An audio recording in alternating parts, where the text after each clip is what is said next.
So consumers have a new expectation that when they want something, they can get it pretty much anytime they want.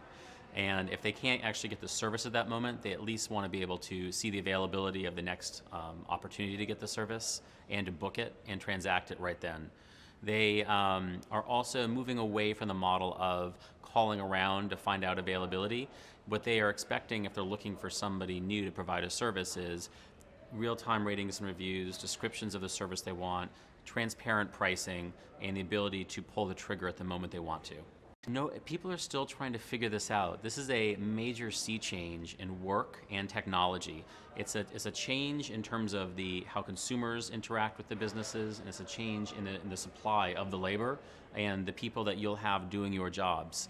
I think that we grew up in a world where you develop relationships with people that you sustain over your lifetime, and you don't necessarily look to change the relationship unless something's not working out. In this new world, you have less of a relationship with individuals. You have more of a relationship with needing to get a service done at the moment I want it done, and there's a company or an app that will ensure that that happens. And so I think that is a big change in the human relationships and the dynamics of societies that is still yet to be seen in terms of how it plays out. They could actually, a 1099 worker can be just as qualified and skilled as a full-time employee. I think it really has to do with the commitment to that specific organization. The 1099 worker can work when they want to work and have a much more flexible lifestyle. They may work for several competing companies at the exact same time. They may work for some days, take other days off, or even take months off and then come back to work when they need to make some more money. Whereas the full-time employee doesn't have that kind of flexibility. They have certain expectations of hours that they will be present, commitment levels to the customer base and to the company.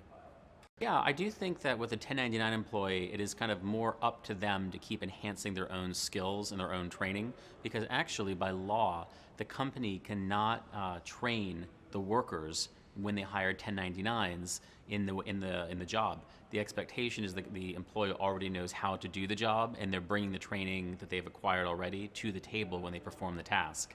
And so it puts a lot more of the burden on the 1099 worker to take their training and keeping their skills current, and puts that in their own court.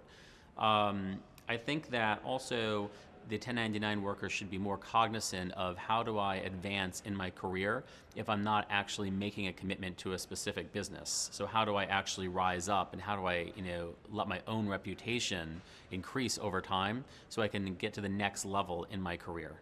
I'll add one more thing. I grew up in the 80s and 90s when there was lots of independent small retailers on every block. And at some point, the big chains, they used to call it the big box stores. So I don't hear that term as much anymore, but it's Walmart, Target, Best Buy, Petco, Toys R Us. These are the big box retailers.